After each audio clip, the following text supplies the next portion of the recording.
Case లేదు పీసు లేదు. నిజంగా చెప్పాలంటే మొన్న చెప్పినా మళ్ళీ చెప్తున్నా, ఇది ఒక లొట్ట పీసు కేసు మాత్రమే. ఇందులో ఏమీ లేదు. వీడికెళ్ళి పైసా పోయింది, ఆడ పైసా ఉన్నది. ఇక అవినీతి ఎక్కడ జరిగిందిరా అంటే వాళ్ళు ఒక్కొక్కరు నీళ్ళు మింగుతున్నారు. అందుకే అడుగుతున్నా నేను రేవంత్ రెడ్డి గారిని, నీకు పైశాచికానందం ఉంది, అర్జెంటుగా నేను జైలుకు పోయినా కాబట్టి అందరినీ జైలుకు పంపాలి అని నీకు ఆనందం. నేనేమో విదేశాలు తిరిగి పెట్టుబడులు తెచ్చినా కాబట్టి నాకేమో విదేశాల స్థాయిలో మన రాష్ట్రం మన దేశం డెవలప్ కావాలని నాకుంది. నీకు మాకు తేడా అది. ప్రపంచ పటంలో హైదరాబాద్ను పెట్టాలి, తెలంగాణను పెట్టాలన్నది మా నాయకుడు కేసీఆర్ కమిట్మెంటు, మా కమిట్మెంటు. మేము నీలాగా 50 లక్షల రూపాయలతో దొరికిన దొంగలం కాదు, నీలాగా లుచ్చా పనులు చేసిన వాళ్ళం కాదు. నీకు భయపడేటోడెవడు బీఆర్ఎస్ పార్టీలో తెలంగాణలో లేడు. మీరు చూస్తుండ్రు, నేను చెప్పుడు కాదు, మీరు చూస్తుండ్రు. రాష్ట్రంలో ఎవడు కూడా రేవంత్ రెడ్డిని ముఖ్యమంత్రి కింద చూస్తలేడు. మీరు ఇక అంటే మళ్ళీ ఇంకొని కేసు పెడతాడు, వాని లోపలెత్తాడు. నేను అనా ఆయన ఎవరో మర్చిపోయింది పేరు అని నేను అనా.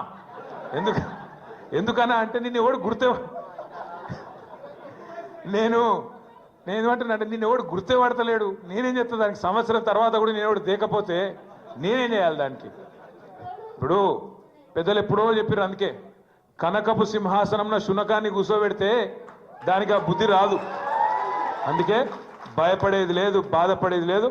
ఎన్నిసార్లు పిలిచినా పోతా, కానీ మీరు మాత్రం దయచేసి తదేక దీక్షతో మన నాయకుడు కేసీఆర్ గారు చెప్పినట్టుగా ఉద్యమంలో ఎంతైతే కమిట్మెంట్తో పనిచేసినావో అంతే కమిట్మెంట్తో పోదాం.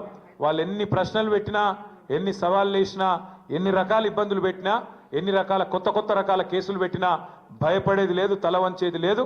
నిజాయితీకి ధైర్యం ఎక్కువ.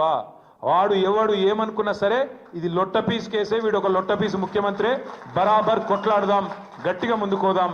మీ అందరి దయతో ఆశీర్వాదం తీయాల. సిరిసిల్ల నుంచి కూడా మా తమ్ముళ్ళు చాలా మంది వచ్చిండ్రు, మీకు కూడా ప్రత్యేకంగా ధన్యవాదాలు. నిజానికి నేను ఊహించలేదు, మీరు చెప్పలేదు, అయినా కూడా మీరందరూ ప్రేమతో వచ్చినందుకు మా సిరిసిల్ల అన్నదమ్ములకు కూడా పేరు పేరున ధన్యవాదాలు, నమస్కారాలు తెలియజేస్తూ మళ్ళా ఈరోజు మళ్ళా ఏమైనా రమ్మనాలంటే మళ్ళీ ఏమైనా క్వశ్చన్లు ఉండాలి వాళ్ళ దగ్గర, ఏం లేవు. రేవంత్ రెడ్డి మళ్ళీ ఏమైనా క్వశ్చన్ పంపితే రమ్మంటారేమో, పోతా. రేవంత్ రెడ్డి ప్రశ్నలు పంపుతాడు, మళ్ళా పోతా, మళ్ళా చెప్తా, మళ్ళా చెప్పొస్తా. రేవంత్ రెడ్డి ఒక లుచ్చగాడు, దొంగ, గాయన లెక్క మేము లుచ్చ పనులు చేయమని చెప్తా, పక్కా చెప్తా. ఇంతేనా? జర ఆగురా పోయి. దేనికి సంబంధించా?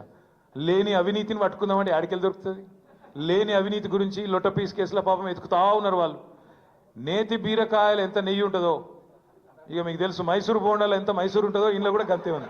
అందుకే నేను చెప్పిన వాళ్ళకి, మీరు ఒక వైల్డ్ గూస్ చేజ్ అంటారు ఇంగ్లీష్లో, గన్లు ఉన్నారు మీరు, కేసు లేదు తొక్కలేదు, ఇలా ఏముందా అని నేనే చెప్పిన వాళ్ళకి.